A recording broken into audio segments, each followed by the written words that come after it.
Hi. We're going to talk about homework 16. Let's do it. It says, what is the value of x? And identify the missing justifications. Okay.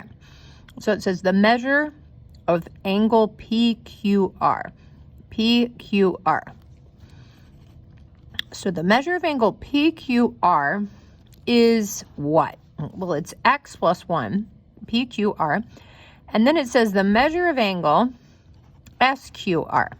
So notice these are both angles happening at Q, but the other two letters tell us which one it is. Okay, so this other one is x minus 3. All right.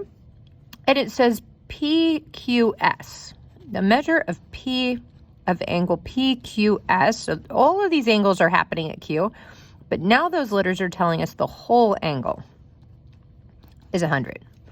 Okay, so if the entire angle is open 100 degrees, then those two numbers, these two have to add up to that, okay?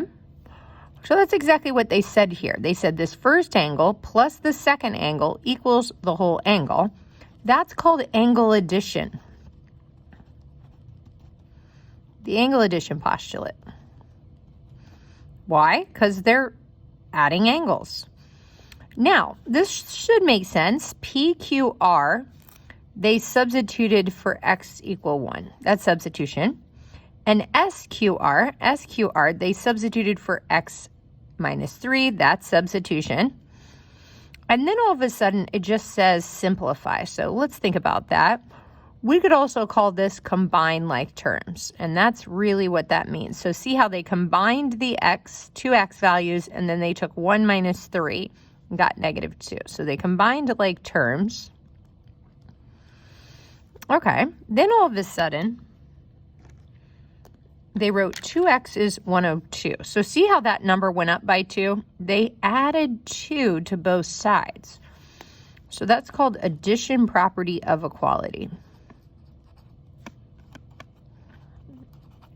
Okay, last step. It looks like this is half of what it used to be. So it looks like they divided both sides by 2, and that's why you have x, and that's why you have 51. That's division property of equality. Okay. Now, can we go back and solve these mysteries here with the missing information?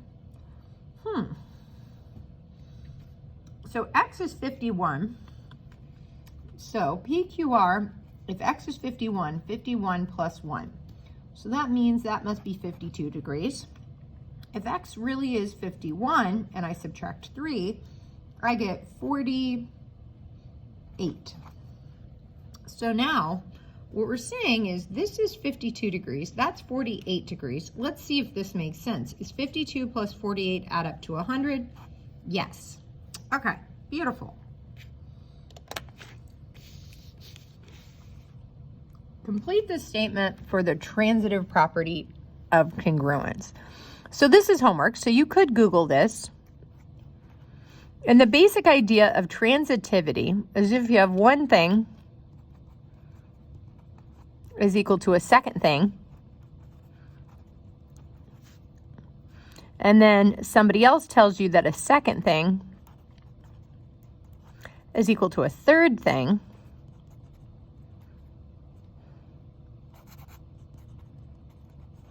then using logic, we know that this thing must equal that thing, and that's called transitivity.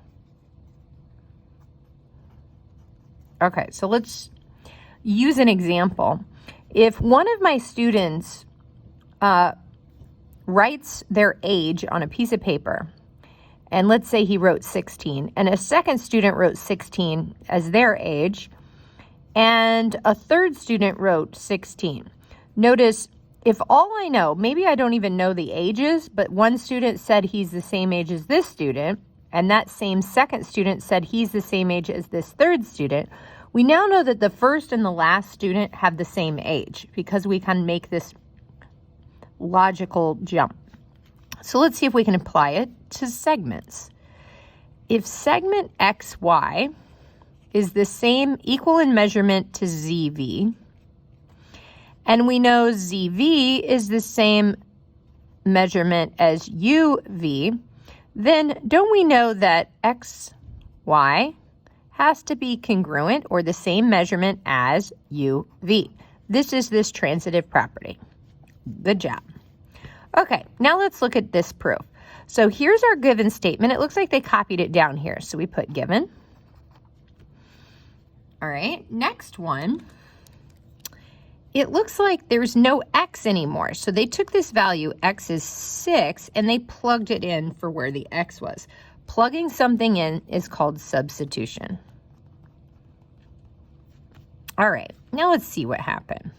We did have a 3, and now we have a negative 51. So it looks like they probably subtracted here because it's a lot lower. They either subtracted or, so if we subtract 54 on both sides, 3 minus a 54 is negative 51. Yep, so that's subtraction, property of equality. All right, now it looks like they must have divided something. See how they have a negative 51, and now they have a 51 over 4. So it looks like we divided both sides by a negative 4. So negative 4 divided by negative 4 would be 1, and 1 times y is just y. Here, a negative divided by a negative would simplify to just the fraction. Okay, so but what have we done? We definitely did division property. We divided both sides by negative 4. Okay, now they just swapped this. And so if they asked you to prove 51 over 4 has to equal y, and they swapped this, this is called symmetry. It's kind of like what we've used. It's called the symmetry property, where if it's shown on the right or it's shown on the left, it doesn't matter. We could flip-flop because both sides are equal. Awesome. Now let's look at question number 4. Given this statement, so they just copied and pasted that there, so that'd be given. Now, this was 5 on the right, now it's 3.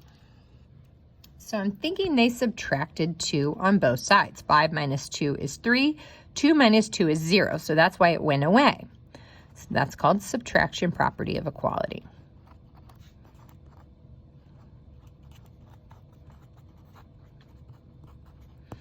All right, last, 3 is now 9. So that number got bigger. So I must have multiplied or added something. Let's see, if I multiply 3 on both sides, so 3 times 3 divided by 3 crosses itself out. 3 times 3 is 9. Yep, so it looks like they multiplied by 3 on both sides. So that's called multiplication property of equality.